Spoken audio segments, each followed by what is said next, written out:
Thanks, Ashley. And of course, we need to have a couple of just prerequisites here.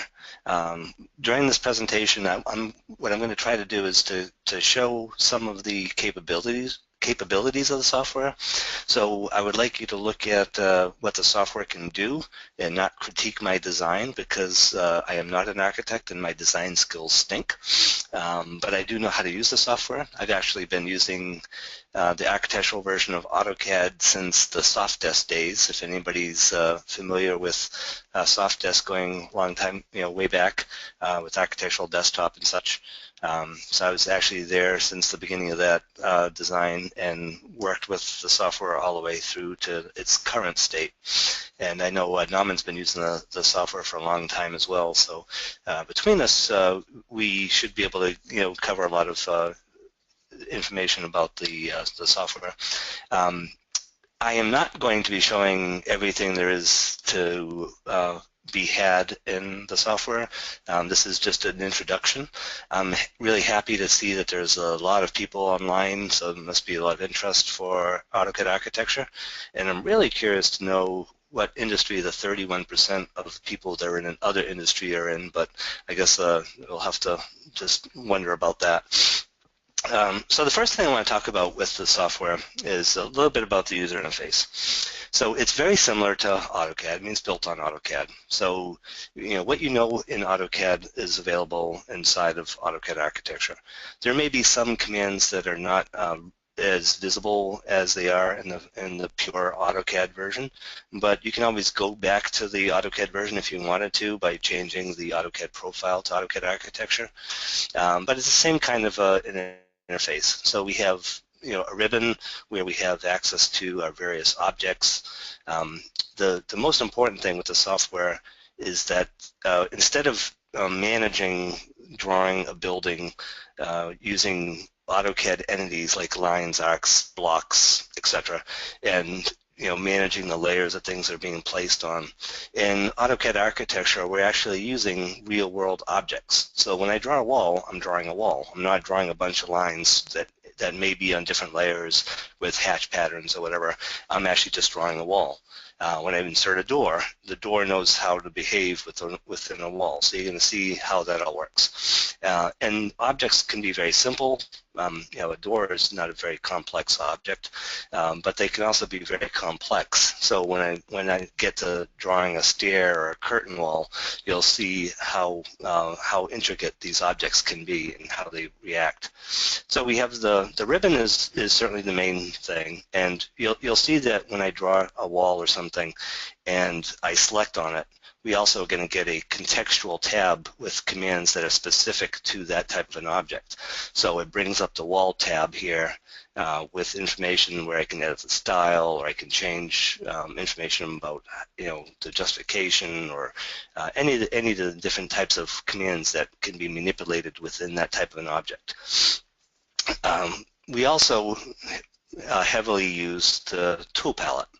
So on the main tab here, the design tab, you'll have the various types of objects, but it's just going to start the command. So if I pick on wall, it's just going to start the wall command. We also can break it down into specific types of walls. So if I wanted to draw a concrete wall, I can select on concrete, and I'm drawing a concrete wall instead of just a generic wall.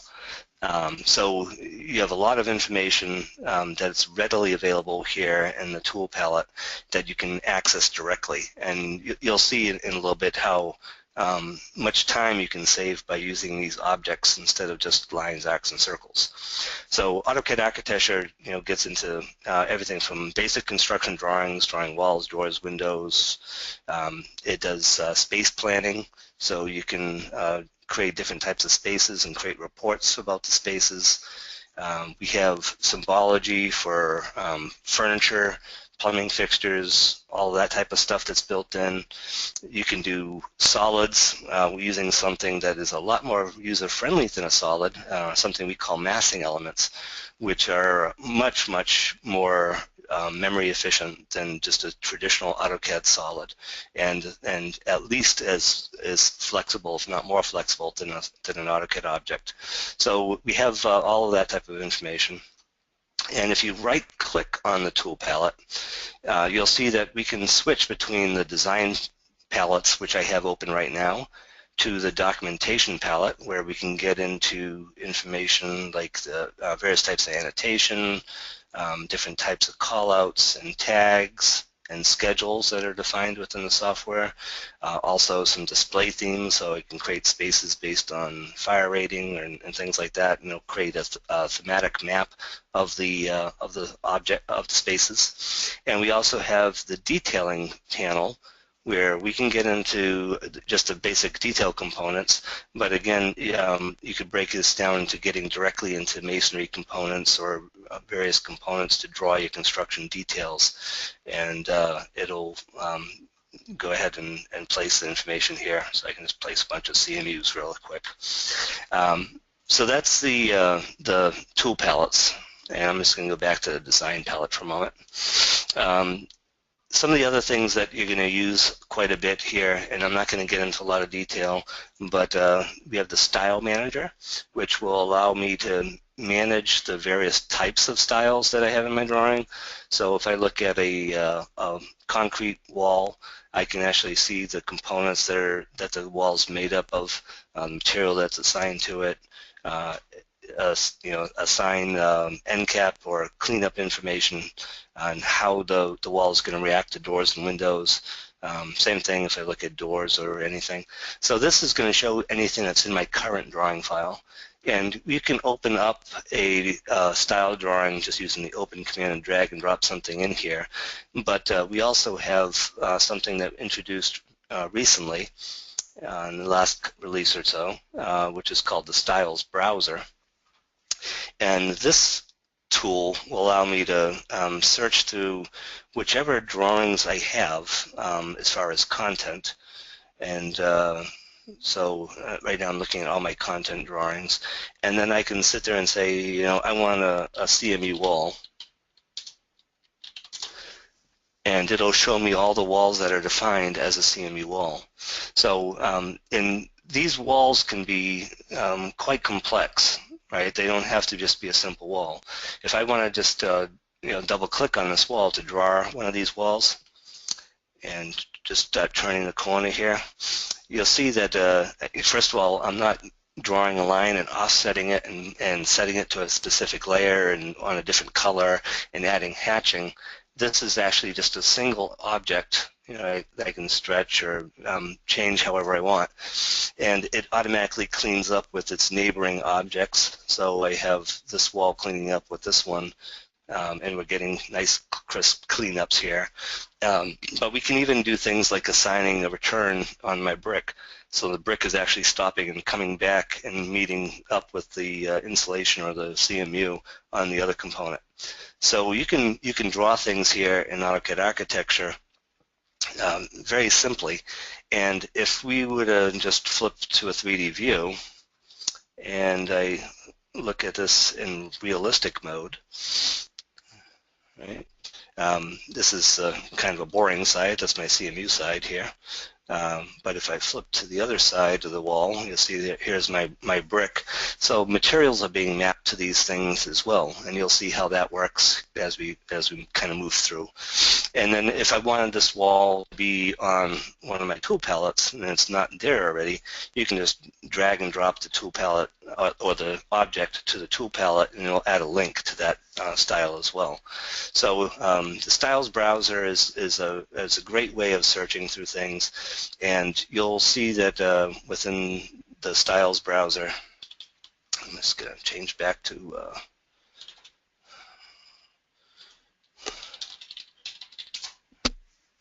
the 2D wireframe. Okay. And it looks like my cursor is not behaving. There we go. So we can also search for other types of objects. Come on.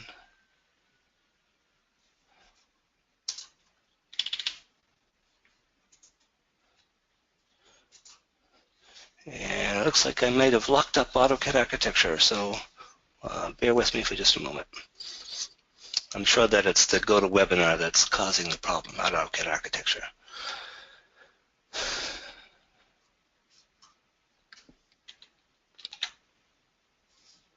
All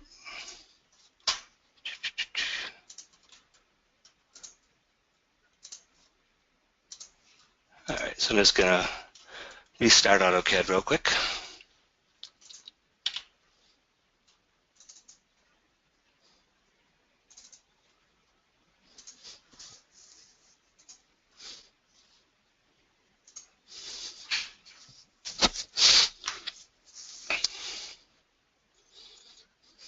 I'm sure that nobody on the webinar has ever had an experience where the software has crashed or locked up on them, so this must be a new experience for you. But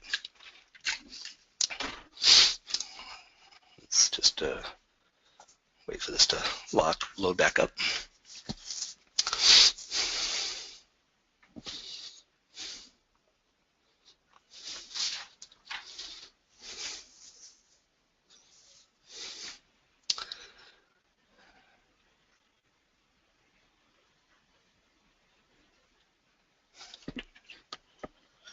And looks like we're almost there.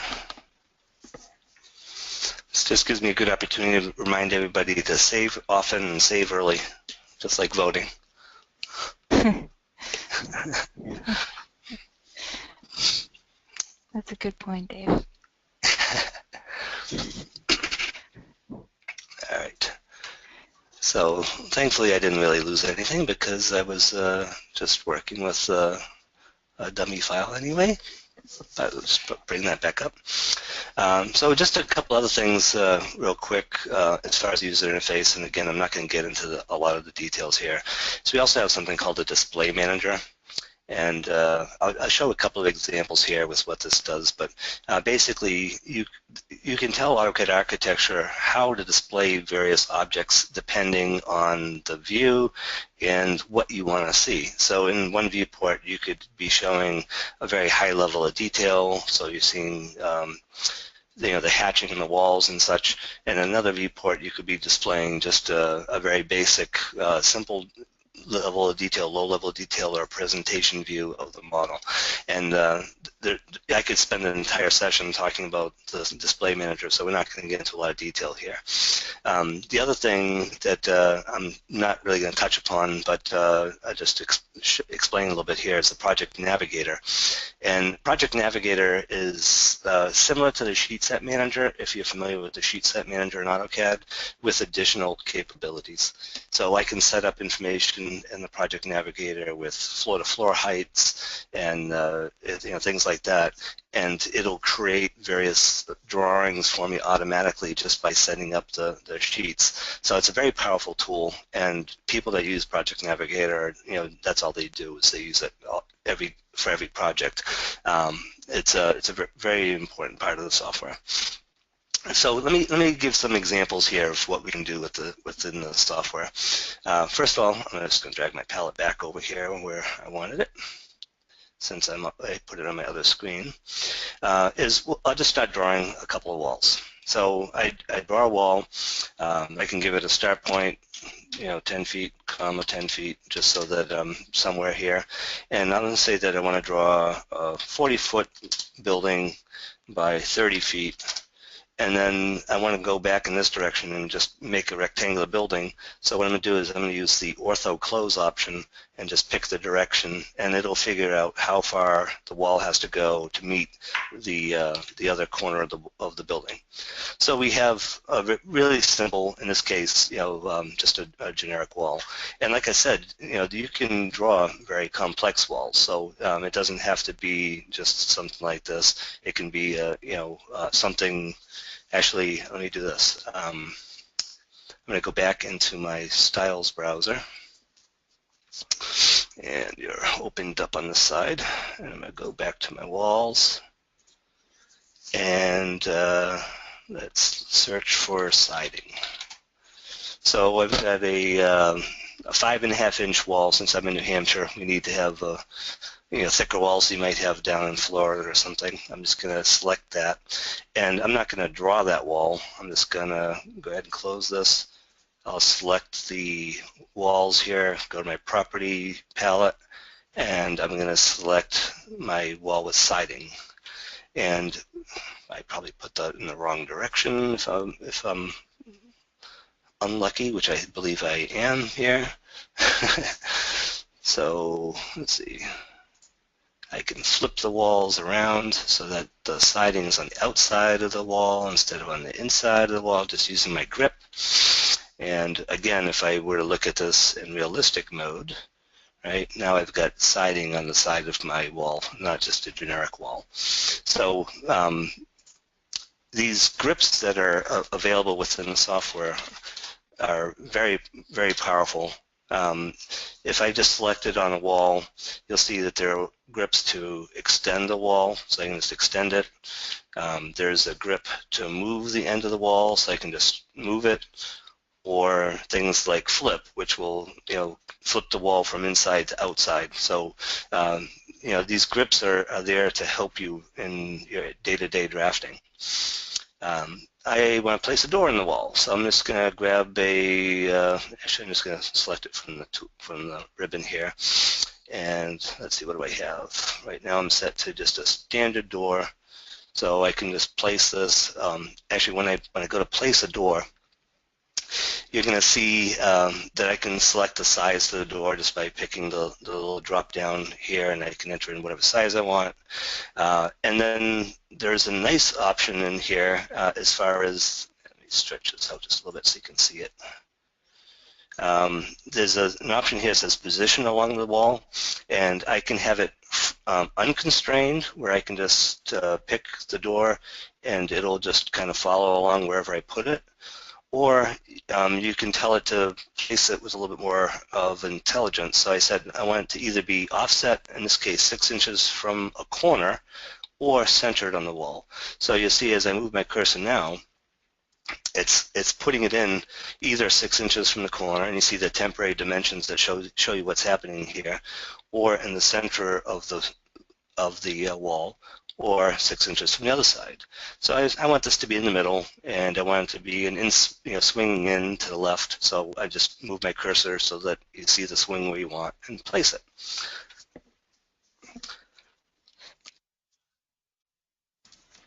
So very easily I was able to place that. And if you make a mistake, you don't have to erase it. You can just use the flip options to position the door how you want it. So I did want it the way I had it there. So very simple, right? I'll go ahead and place some windows. And let's see, what am I set to? I'm set to just a standard window. I'm going to say I want this to be a double hung window. I want it to be 3 foot by 5 foot. So you want to make it whatever size you want. Right now I'm placing this based on the head height of the window, and I'm telling it that I want that to be at 6'8". So I select the wall.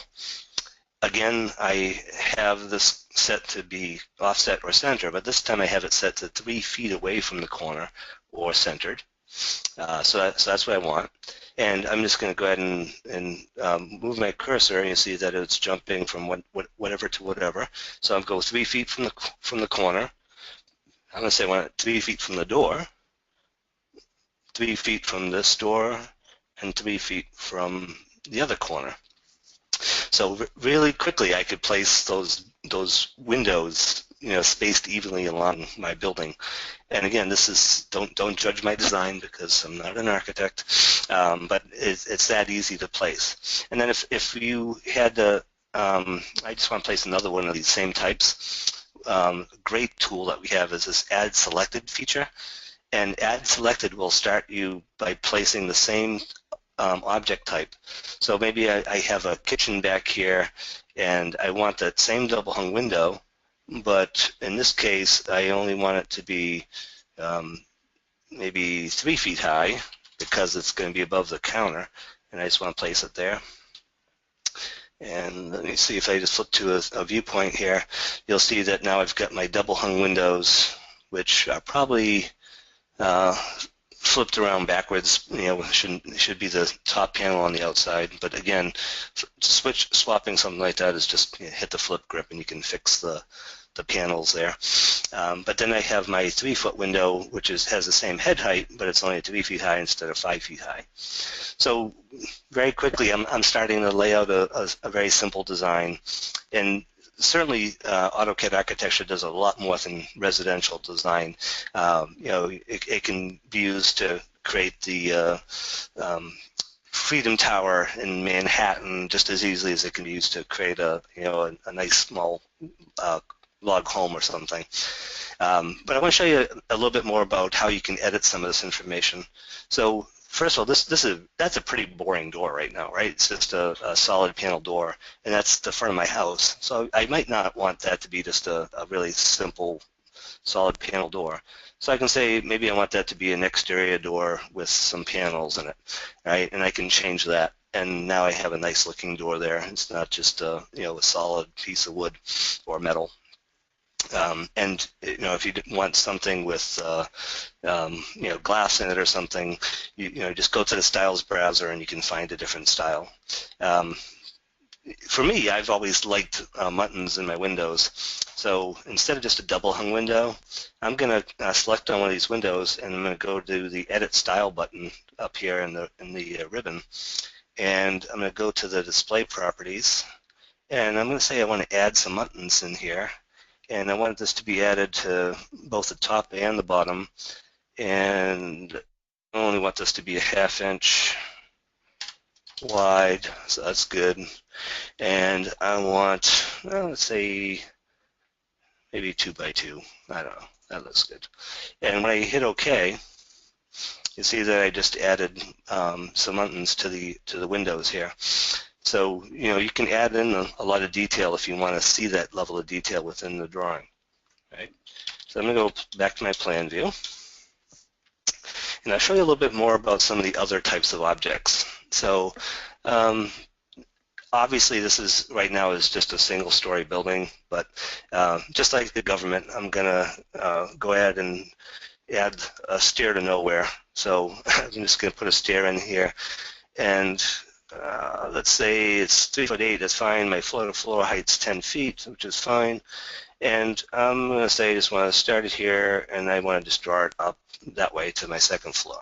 So again, imagine how much time would take you to calculate your riser and tread size, draw the stair in a plan view. You can see that I have a cut plane here, which is controlling the display. So the bottom portion of my stair is showing up with the treads and such, and the top is just displaying as a box.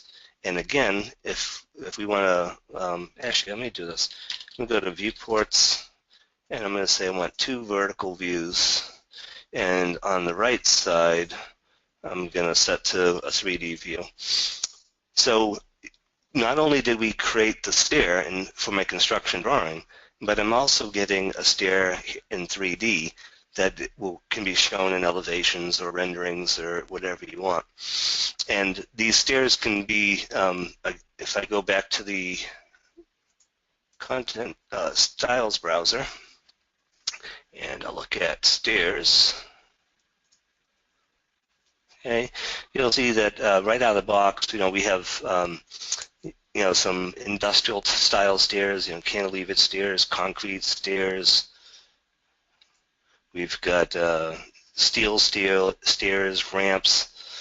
So there's a lot of content here that you can choose from right out of the box. The other thing that we can do is, what good's a stair without a railing? So let's go back over here to railings. And I just want to set this to be just a generic standard railing. And I'll select the side there. And you can see that I just added a railing. In this case, it's an awfully boring railing. But if I went to my style and I changed it to be a guide rail with wood balusters, now I've got a nice looking staircase with some nice balusters on the side, and something with a little bit of detail that looks nice. And again, you can see the materials being applied to the objects as we go through. So that was a pretty simple stair. What happens if you had a stair that's a little bit more complex? So I'm going to do add selected just to draw a stair. Let me pan out a little bit so you can see what I'm doing here. I'm just going to draw it on the side. And I'll say that I only want to go up a few treads, and then I'm going to add a landing, and then I'm going to continue off that direction.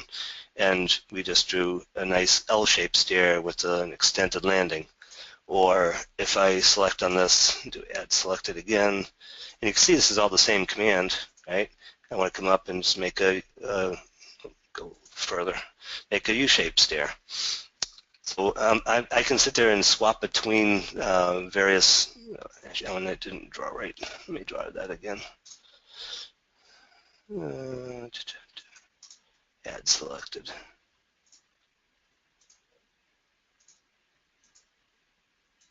There we go. So we draw a U-shaped stair. So you can add in, with a single command, something very simple or something very complex. And again, adding a railing or something is just a matter of picking the edge of the stair and telling it to add a railing.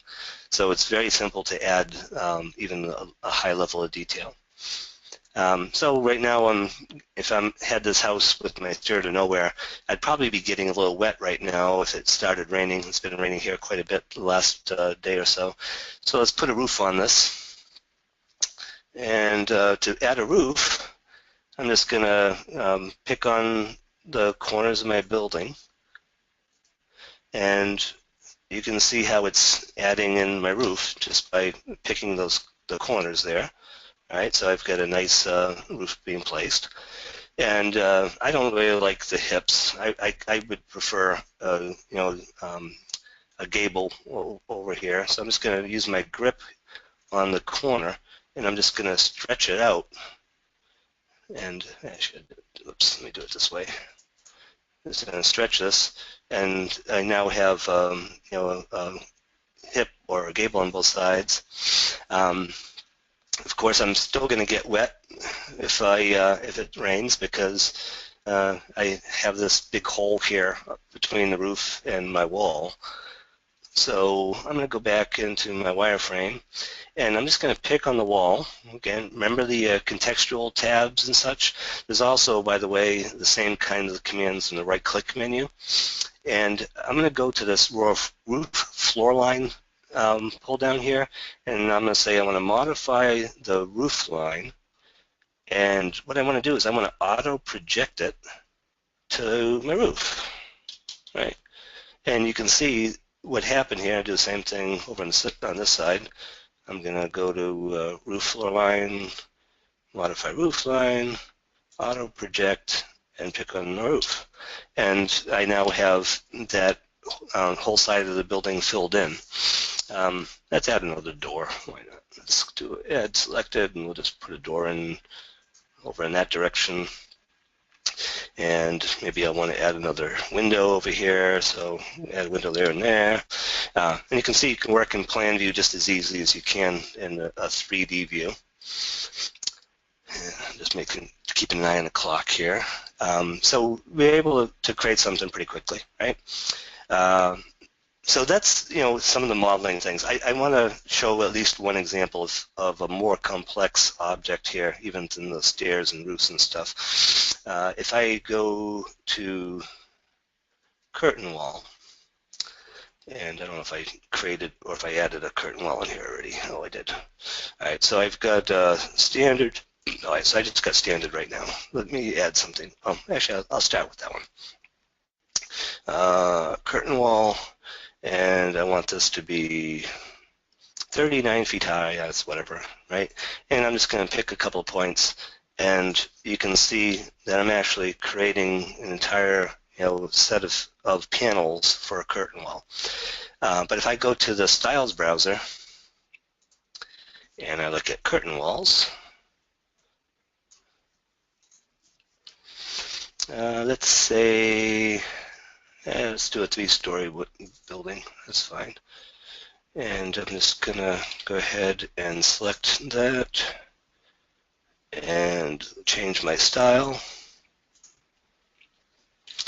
And now I've got a curtain wall with windows and materials and everything else. So again, I'm not going to explain how to create these styles because that can be a whole webinar by itself. But and actually, kind of an interesting little side note is that I think all of the styles that are in here and from my curtain wall library, I actually went through Boston taking pictures of some of the buildings in Boston, and that's what they modeled some of these curtain walls on as far as samples. So it was kind of an interesting experience where I was able to add some information that became content within the software. So let me go back here to, I don't need this other viewport right now, so let me go back to single view.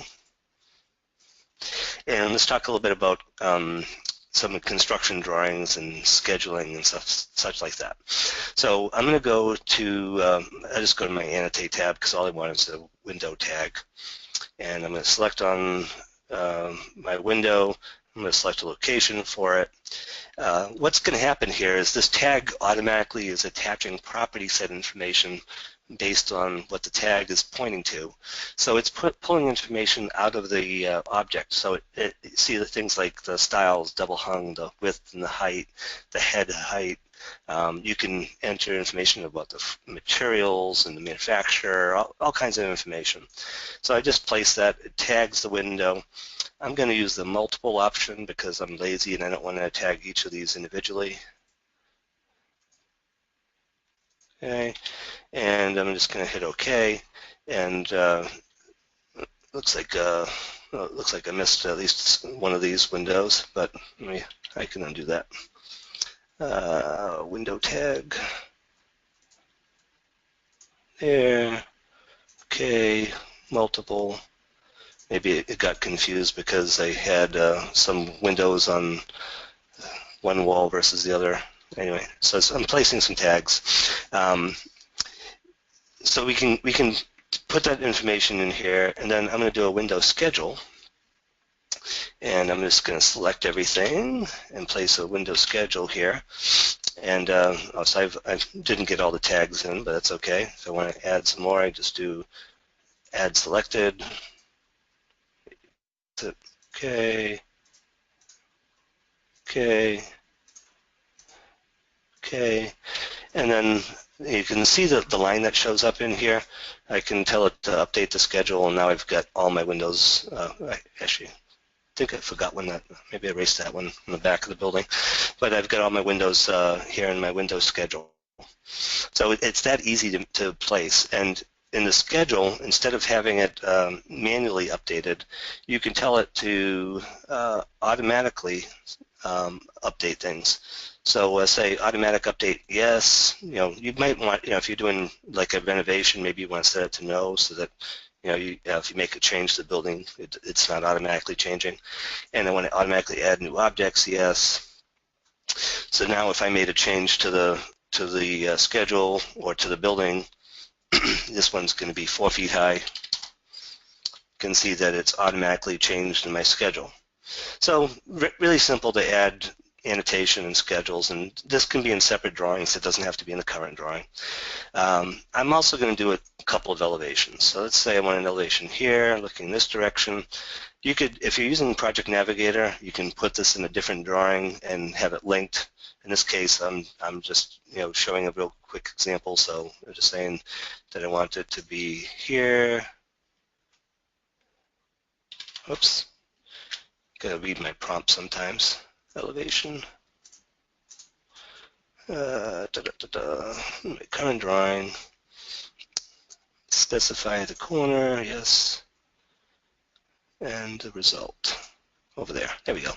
So I just created an elevation. You can see I got my double hung windows and my door and the door swing and the siding and there's my roof. Let's go ahead and do another elevation over on this side. And by the way, if this was going into a separate drawing file, it would automatically update the tag with its sheet and view number and such. So we're able to make, place that kind of information on the model real quick. The other piece that I want to show here, and again, I'll just give a quick example because we don't have a lot of time, is the Detail Component Manager. And I think that the software is worth using even if you're just using it for the Detail Component Manager. It's a really powerful piece of the software. So we have a huge library here of detail components. So if I go into masonry and I want a concrete CMU and I want a 3-core CMU, and you can see different things here and different sizes. I want a 6 by 6 by 8. I'm going to say I want to insert this in my model, and I can tell how I want this to be placed, if I want it in elevation, section, or plan. In this case, I want elevation, and I want to go from here. Actually, no, I think I want section. There you go. And I want to draw it up 10 feet. So I just drew all the CMUs for a 10-foot wall, right? You can see hatching and everything that goes along with it. And I'm just going to go back into my Detail Component Manager. And, there's brick, there's metals, all of your steel framing, right? Your various shapes and everything that you would need, all your standard sizes. One of the ones that I like to draw here is where are you? Steel joist. I'm going to go steel joist, and I want a H-series steel joist, and I'm going to say insert this.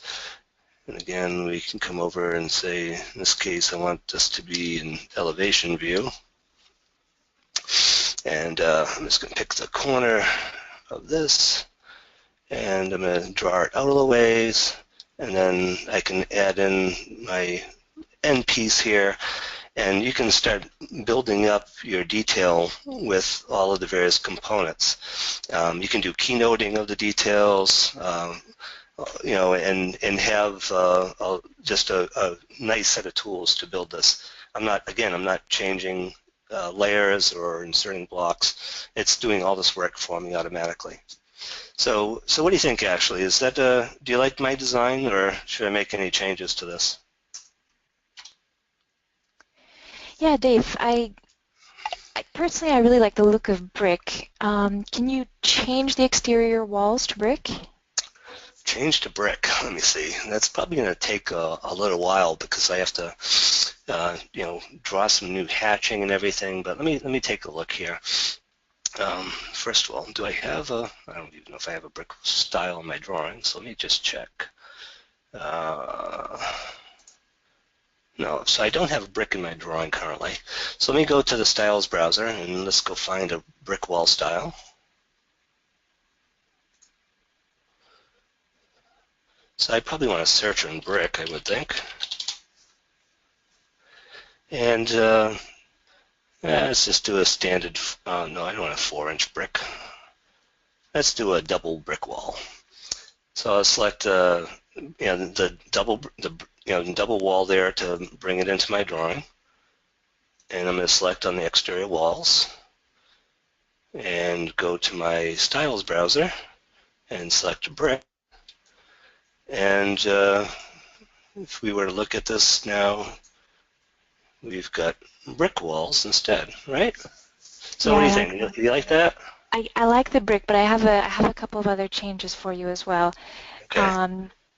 I like to have a lot of light in the house, and I'd really like to see if you can change the windows in the front of the house to double casement windows. Okay, let's see.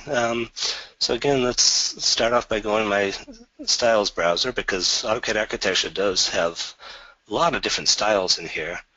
And let's say double or casement.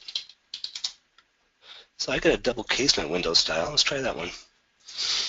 And let's pick on these 4 windows. Goes in the front of the house, go to my properties. And let's see, I want this to be a casement double, and we don't want it to be 3 feet. Let's say I wanted to make it 5 feet wide. Okay, so does that look better? Much better, much better. Yeah, I'll And make this one back to 5 feet tall too, just so, yeah, it kind of looks goofy the other way.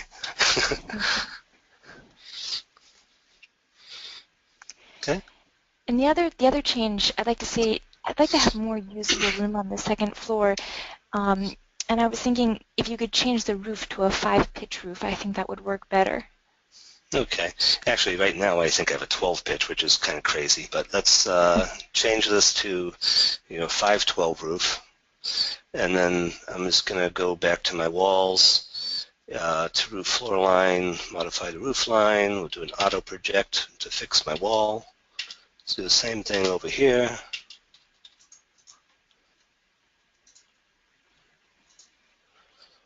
Auto project. Yeah. So what do you think about that? Much better. Perfect. So let me just show you what it looks like here with the realistic style. Right, so you can see them. You can actually see right through my windows, by the way, and see the stair that's in there, stair to nowhere. And then what I'm going to do, I probably need to update my construction drawings as well, which happen to be in the same drawing here. So you can see that my schedule is automatically updated. Right, I now have my casement double showing up, and then my elevations are wrong. So I'm just going to tell it to refresh both of these, and there's my updated elevations. So you can, I hope that in this very brief presentation, I was able to show how AutoCAD Architecture is the right tool for doing anything within AutoCAD for doing building design. It's very easy to use. A lot of automation that's happening in here. Automatic sections and elevations, and the construction details and everything else that's in there. I wish I could spend more time, showing it, because it does an awful lot more than what I've shown. But I guess at this point we'll jump back over and we'll go through the last couple of PowerPoint slides, and then we'll see if we have any questions that I can help with.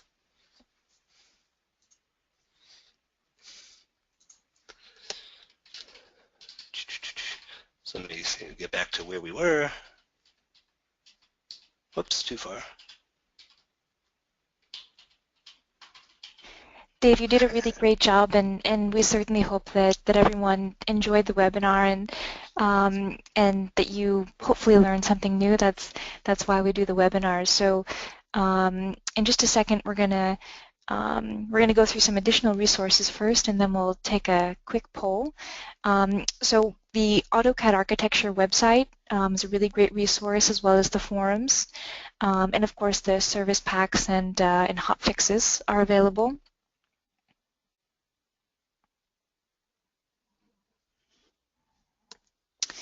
And feel free to leave questions for this webinar or for future webinar ideas and suggestions in the chat window. We have myself, Dave, Victoria, and Nauman here, and we're happy to answer any technical questions that you might have.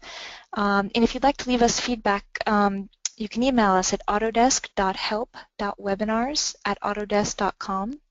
And so before we get into technical questions, if you can just help us out with one more poll, and that's, did you learn something new today?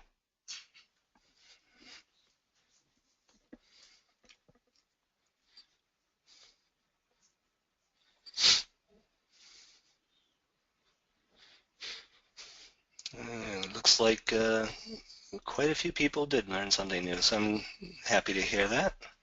Yeah, that's great. We're always happy to hear that, and that's why we do these webinars. So really great job, Dave. And so we're happy now to answer any technical questions. So feel free to send them in. And Are there any questions that were online that you'd like me to answer verbally here?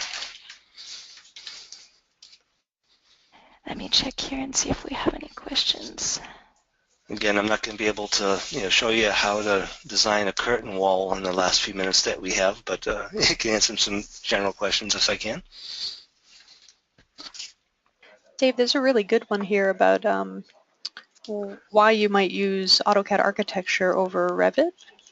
If you could, I know you have experience with both of those, so maybe you could speak to that. Right.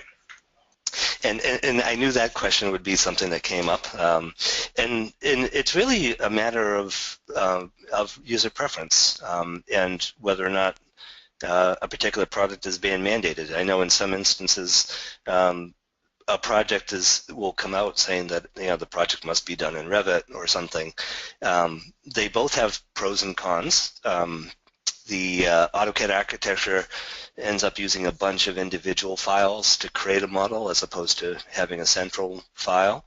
AutoCAD architecture is maybe a little bit more flexible in how things are displayed. So you have more capability as far as controlling how something looks within your drawing, as opposed to Revit, which can be fairly limited in how to change things. But they're both great tools for architecture. And it's a matter of, do you want to, if you're more familiar with AutoCAD, maybe you want to stick with AutoCAD architecture. If you want to work with Revit, it's a great tool as well, obviously, and a lot of people are moving to Revit, but it's really a matter of preference.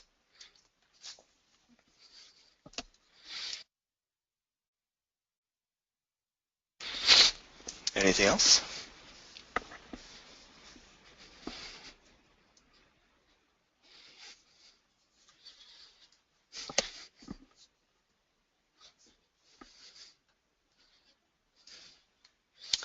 Just see if I can open up the questions panel myself real quick.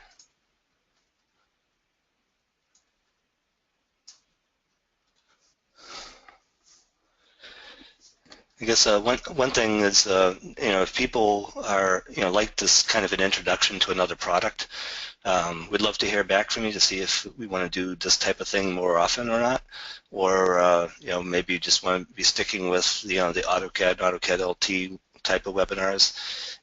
I've been wanting to do this webinar for a while because I have a love of AutoCAD architecture in the first place, and I think that a lot of people can benefit from using one of these, what we call vertical products, as opposed to just the generic AutoCAD or AutoCAD LT. I think that if you're using AutoCAD or LT for doing building design, I'm hoping that you saw the benefit of using this more specific version of AutoCAD.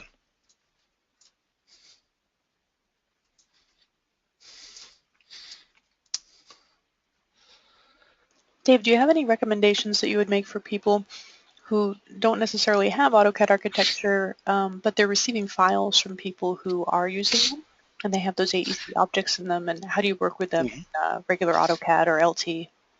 That's a great question.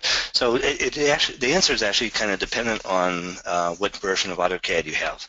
So the newer AutoCADs, like 2016, have the object enabler for AutoCAD architecture built right in, so you don't have to do anything. But if you are using an older version of AutoCAD, you may want to just pull up. So I'm just going to go to the AutoCAD webpage here real quick. AutoCAD.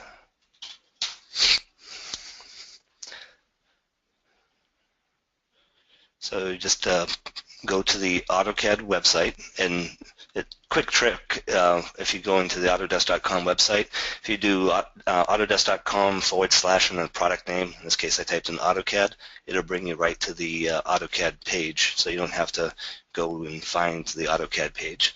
But then you would go to Support and Learning, and then Downloads. And then let's say I was using 2014, and you'll see that there's object enablers here, the AutoCAD Architecture and MEP Object Enabler. If you install that on your version of AutoCAD, you're able to view the objects natively and even do some level of manipulation within the model. Can't create a new style or something, but you can move something and edit something.